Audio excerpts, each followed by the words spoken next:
आपने आज तक न जाने कितने खतरनाक और खूंखार सीरियल किलर्स की कहानियां सुनी होंगी। ऐसे लोग जो बिना किसी पछतावे के एक के बाद एक मासूमों की जान ले लेते हैं। लेकिन आज मैं आपको एक ऐसे सीरियल किलर की कहानी सुनाने जा रहा हूं जो न सिर्फ भारत का बल्कि दुनिया का सबसे कम उम्र का सबसे यंगेस्ट सीरियल किलर है। ये कहानी बिहार के मुसहरी इलाके की है। जून 2007 गांव की एक आम सी दोपहर में चुनचुन देवी नाम की एक महिला अपनी 6 महीने की बच्ची खुशबू के साथ गांव के प्राइमरी स्कूल के पास एक पेड़ की छांव में बैठकर खेल रही थी। खुशबू, जो अभी सिर्फ 6 महीने की थी, अपनी माँ के साथ खेलकर खिलखिला रही थी। सब कुछ बिल्कुल नॉर्मल था, लेकिन तभी अचानक चुनचुन देवी को एक जरूरी काम याद आ गया। काम पास में ही था, लेकिन ऐसा था जिसमें खुशबू को ले जाना पॉसिबल नहीं था। चुनचुन देवी ने सोचा कि काम में ज़्यादा वक्त नहीं लगेगा और स्कूल का इलाका वैसे भी सुरक्षित माना जाता है। इसीलिए उन्होंने खुशबू को वहीं पेड़ के नीचे सुला दिया और जल्दी से अपना ज़रूरी काम निपटाने चली गई।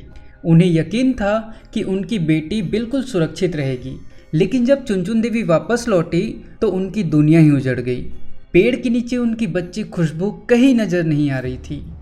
खुशबू के अचानक गायब हो जाने से चुनचुन देवी घबरा गई। उन्होंने आसपास मौजूद हर एक इंसान से पूछा, हर गली हर नुक्कड़ पर दौड़ दौड़कर अपनी बेटी को ढूंढा, लेकिन कोई भी कुछ नहीं बता पाया। किसी ने खुशबू को कहीं जाते या किसी को उसे उठाते नहीं देखा था। आखिरकार जब कोई रास्ता नहीं बचा तो चुनचुन देवी पुलिस स्टेशन पहुंची। उन्होंने पुलिस को पूरी बात बताई। मामला एक मासूम बच्ची के गायब होने का था, इसलिए पुलिस ने भी तुरंत हरकत में आते हुए स्कूल के आसपास के इलाकों में खुशबू को ढूंढना शुरू कर दिया। गांव के हर घर हर कोने में पूछताछ होने लगी। लोग भी परेशान थे कि आखिर एक 6 महीने की बच्ची अचानक कहां गायब हो गई। इसी बीच पुलिस स्टेशन में गाँव के ही सदा परिवार का एक आदमी पहुंचा। उसके चेहरे पर चिंता साफ झलक रही थी। उसने पुलिस से कहा कि उसे पता है खुशबू कहाँ है। उसकी ये बात सुनकर पुलिस भी हैरान रह गई। उसने पुलिस को सीधा स्कूल के प्लेग्राउंड पर चलने को कहा, जिसके बाद पुलिस तुरंत उसके साथ रवाना हो गई। स्कूल के मैदान में खेलते हुए बच्चों के बीच उसने अपने 8 साल के भतीजे अमरजीत की तरफ इशारा किया। उसने कहा कि अमरजीत को पता है कि खुशबू कहाँ है। पुलिस ने बिना देर किए अमरजीत को पकड़ लिया और सीधे उसे थाने ले आए। Hello, my name is Somesh and you are watching the case of Amarjeet सदा। अमरजीत दिखने में आम बच्चों की तरह ही मासूम था। छोटा, दुबला पतला और भोला सा चेहरा, लेकिन उसके चेहरे पर एक अजीब सी मुस्कान थी। वो पुलिस वालों को देखकर लगातार हंस रहा था। पुलिस ने उससे सख्ती से पूछा कि खुशबू कहाँ है, लेकिन अमरजीत ने कोई जवाब नहीं दिया। वो बस हंसता रहा, जैसे उसे इन सब में मज़ा आ रहा हो। पुलिस वालों ने जब उससे बार बार पूछा तो वो और ज़ोर से हंसने लगा। फिर अचानक उसने हंसते हंसते पुलिस से बिस्किट्स मांगे और कहा, अगर आप लोग मुझे बिस्किट लाकर देंगे तो मैं बता दूंगा कि खुशबू कहाँ है। पुलिस को उसकी ये बात बिल्कुल बचकानी लगी, लेकिन बच्ची की जान का मामला था, इसलिए पुलिस ने उसके लिए तुरंत बिस्किट्स मंगवाए।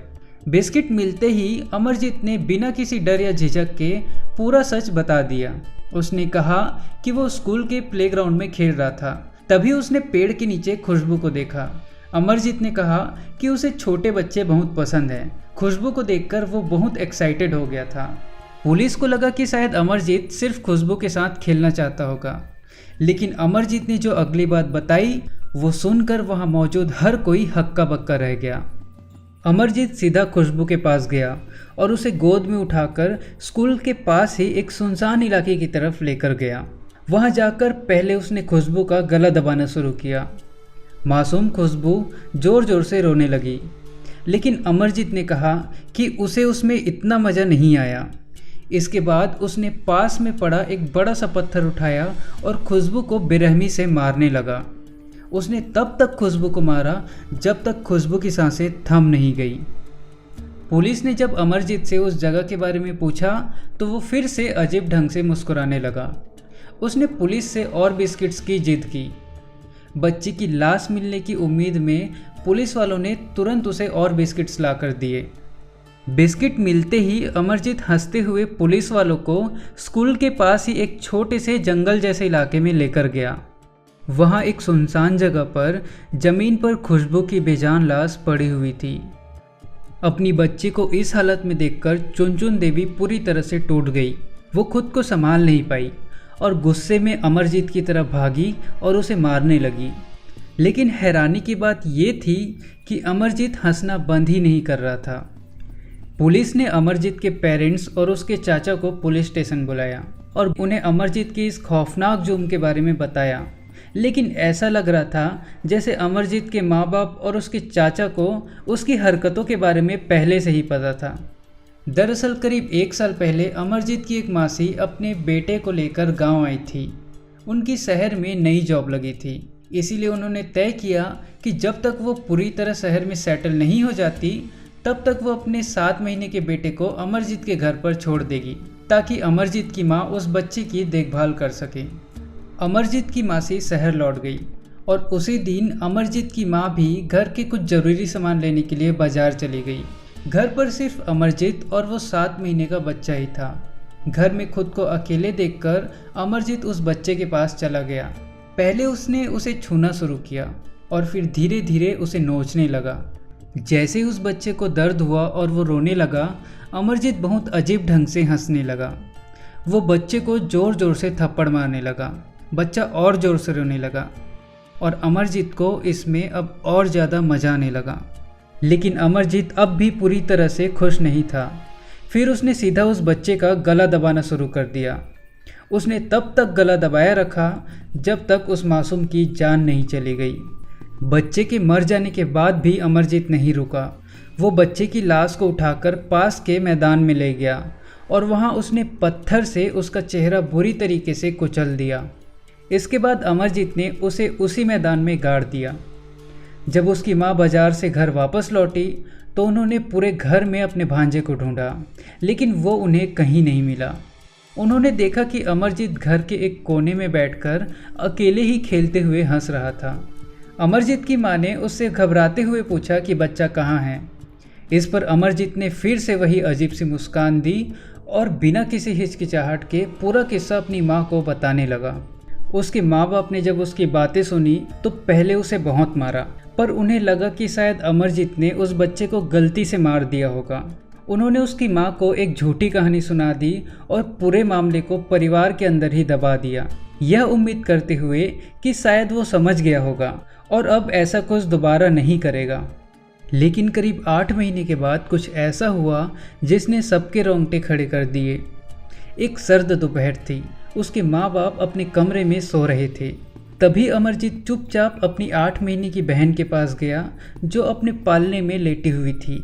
उसने अपनी बहन को जगाया, उसे पालने से उठाया और हंसते हंसते अपने हाथों से उसका गला घोंटना शुरू कर दिया। उसकी बहन ज़ोर ज़ोर से रोती रही, लेकिन अमरजीत की हंसी नहीं रुकी। अपनी बेटी की रोने की आवाज़ सुनकर उसके माँ बाप कमरे से बाहर भागे, लेकिन तब तक बहुत देर हो चुकी थी। उनकी मासूम बेटी की जान जा चुकी थी। इस घटना के बाद भी उसके माँ बाप ने गुस्से में आकर अमरजीत को बहुत मारा, लेकिन अमरजीत ने फिर से वही मासूम सा चेहरा बनाते हुए वादा किया कि वो अब कभी ऐसा दोबारा नहीं करेगा। अपने बेटे के प्यार में अंधे होकर उसके माँ बाप ने उसके इस गुनाह को भी छुपा दिया। उन्हें लगा कि अब अमरजीत सुधर जाएगा। लेकिन अब जब पुलिस को अमरजीत की पूरी कहानी पता चली तो वो समझ गए कि ये कोई आम बच्चा नहीं है। तीसरा मर्डर करने के बाद भी अमरजीत के चेहरे पर पछतावे की जगह सिर्फ मुस्कान थी। उसे अपने किए पर न कोई शर्म थी न कोई अफसोस। पुलिस ने अमरजीत पर कई साइकोलॉजिकल टेस्ट करवाए। जांच में सामने आया कि अमरजीत एक सैडिस्ट है, यानी ऐसा इंसान जिसे दूसरों को दर्द देने में मज़ा आता है। उसे ये समझ नहीं आता कि क्या सही है और क्या गलत। लेकिन क्योंकि अमरजीत सिर्फ 8 साल का था, यानी कानून के मुताबिक नाबालिग था, इसलिए कोर्ट ने उसे जेल नहीं भेजा। उसे बिहार के मुंगेर में बने एक जुवेनाइल होम भेज दिया गया। वहाँ उसे काउंसलिंग और थेरेपी दी गई। साल 2016 में जब अमरजीत 18 साल का हुआ तो उसकी सज़ा खत्म हो गई। अब वो दूसरी पहचान के साथ देश के किसी कोने में खुला घूम रहा है। अमरजीत का ये केस पूरी दुनिया में मशहूर हो गया क्योंकि वो आज भी दुनिया का सबसे कम उम्र का सबसे यंगेस्ट सीरियल किलर माना जाता है। आज का केस यहीं समाप्त होता है। ऐसे ही इंटरेस्टिंग क्राइम केसेस देखने के लिए हमारे चैनल को सब्सक्राइब करें। हम फिर मिलेंगे एक नए केस के साथ। तब तक के लिए नमस्कार और ध्यान रखिए।